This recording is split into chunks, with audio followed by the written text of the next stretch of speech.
Fala pessoal, beleza? Meu nome é Aaron Felipe, eu tenho 22 anos, eu fui aprovado no concurso da ESA no ano de 2020. E o vídeo de hoje eu vou falar sobre redação. Como eu fiz redação, como eu fazia as redações para passar na prova da ESA, quantas redações eu fiz e no final também vou falar qual foi minha nota que eu tirei na redação para passar na prova da ESA. Então fica comigo até o final, tamo junto e sem mais enrolação, pessoal, eu comecei redação posteriormente aos meus estudos. Então foi depois de 5 meses, mais ou menos, que eu comecei a fazer redação de fato. Quando eu já estava bom nas matérias. Porque eu sempre priorizei as matérias. Então eu sempre priorizei ficar bom na prova, na parte objetiva. E depois eu foquei na parte discursiva. Eu sabia que eu conseguiria desenrolar e ir melhorando, né? Não é algo que eu priorizei tanto, foi a redação. O que eu tô falando foi o que eu fiz pra mim, o que deu certo comigo, então eu não tô recomendando ninguém a fazer nada. Então, pessoal, eu comecei a estudar a redação, mais ou menos, fazer as redações, mais ou menos para março, abril de 2020. Então, eu comecei estudando as aulas do cursinho sobre redação. Tinham muitas aulas de redação no cursinho. E com o estudo dessas aulas, eu fui fazendo aos poucos minha redação e fazendo anotações de bizus importantes antes de começar de fato a fazer as redações. Feito isso, eu comecei a fazer as redações de fato. Como que eu fazia as redações? Eu pesquisava temas no Google.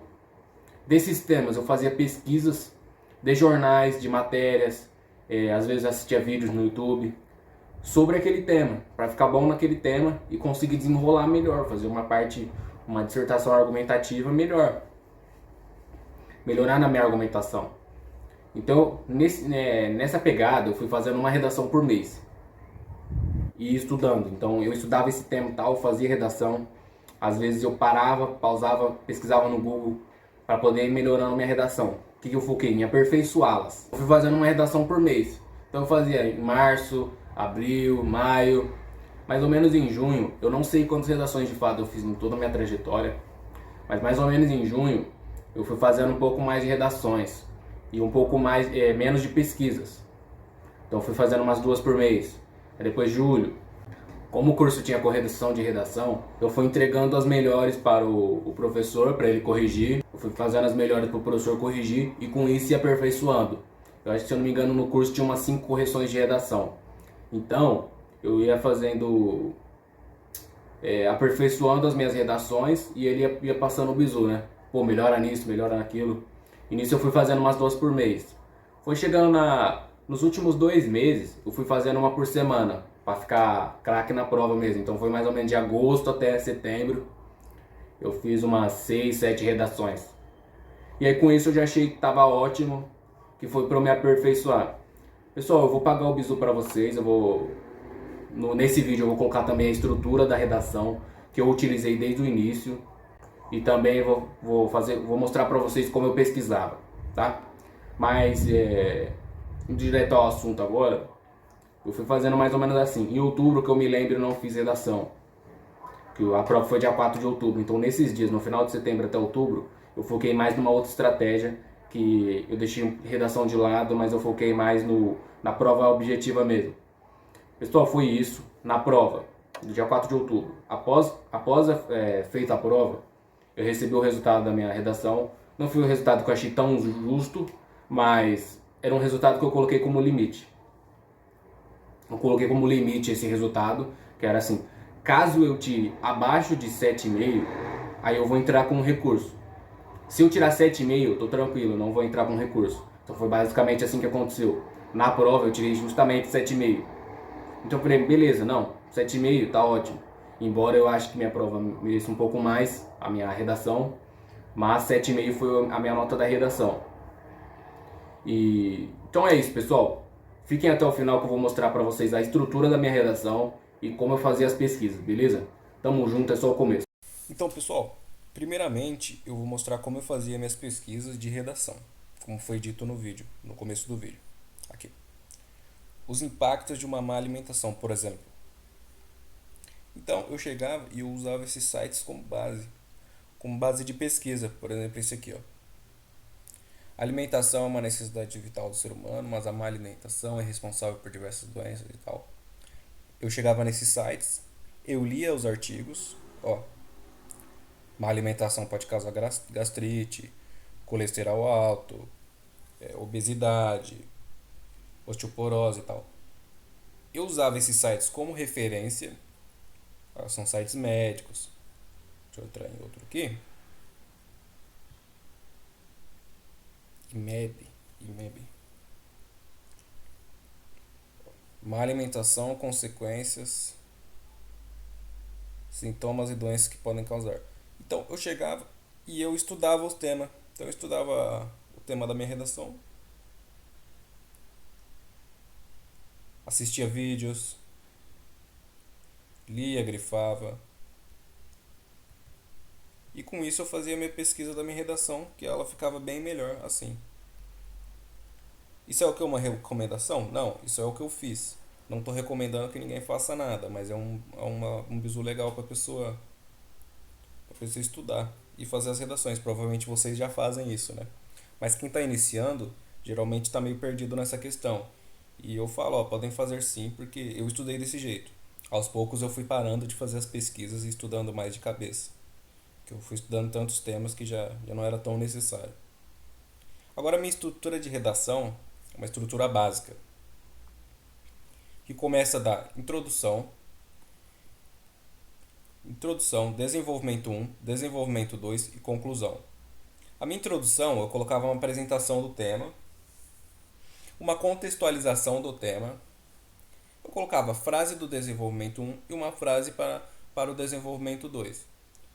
Vocês vão entender melhor quando vocês já estiverem mais avançados e com aulas de redação. Eu não sou um profissional na área, eu não estou recomendando nada a ninguém. Porém, foi algo que eu usei e que foi bom para mim.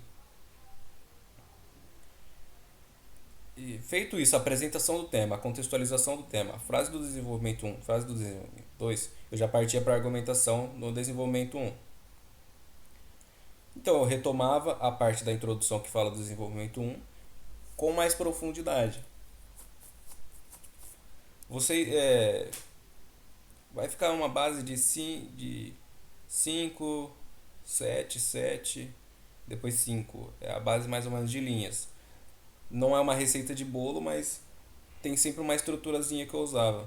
Então eu sempre usava a mesma estrutura para chegar no ir aperfeiçoando ela, para chegar no dia da prova e não ter muito problema e também não inventar muito. Então se eu fizesse várias redações de vários jeitos, acabaria me perdendo. Então eu sempre usava essa estruturazinha. Então eu nunca usava só a introdução e uma argumentação só. Então ficava só 3 parágrafos. Eu nunca usava. E eu também não colocava 3 desenvolvimentos. Também ficaria muito grande. Então eu sempre usava essa estruturazinha. Introdução, desenvolvimento 1, desenvolvimento 2 e conclusão. O desenvolvimento 2, a mesma coisa. Porém, recapitulando o desenvolvimento 2 na introdução. A conclusão, eu fazia uma síntese sobre o que foi apresentado na introdução e nos 2 desenvolvimentos. Fazia um resumo objetivo que tenha uma conexão com todo o texto. Então, na conclusão, você tem que conectar a parte da introdução dos desenvolvimentos. Então, tem que ser uma coisa ligada à outra. Redação assim, uma coisa liga a outra. Não pode ficar tema perdido e argumentação perdida ou no meio do texto assim. Então, você não pode colocar na conclusão algo que não foi dito nos desenvolvimentos e na introdução. A conclusão não tem que ter nada novo, você não tem que inventar. Você pode só, a única coisa que você pode colocar é a proposta de intervenção ou não. Isso pode ter de novo. Agora eu vou passar um bizu para vocês.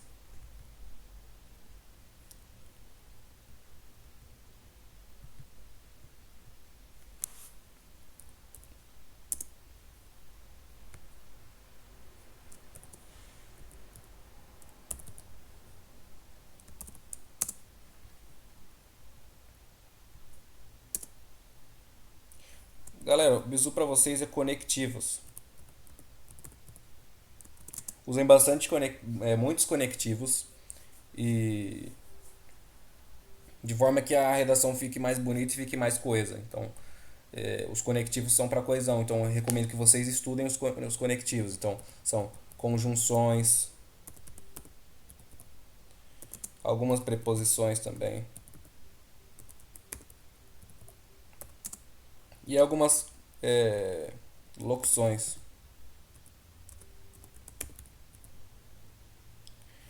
Beleza, pessoal? Estudem bastante os conectivos, eles têm que estar, eles devem estar presentes na introdução, no desenvolvimento 1 e 2 e na conclusão. Eles são muito importantes. Então, por exemplo, aqui na conclusão você vai colocar aqui, portanto, só um exemplo. Ele tem outros conectivos que você pode usar na conclusão. Então, e se você usar portanto no desenvolvimento, você já não pode usar portanto na conclusão. Não é legal você ficar repetindo palavras. Então, estudem os conectivos de conclusão, de desenvolvimento de argumentação e para a introdução. Você vai contextualizar o tema, apresentar o tema. Beleza, pessoal? Esse foi o vídeo de hoje. Muito obrigado por ter assistido e tamo junto, pessoal. A intenção é ajudar sempre.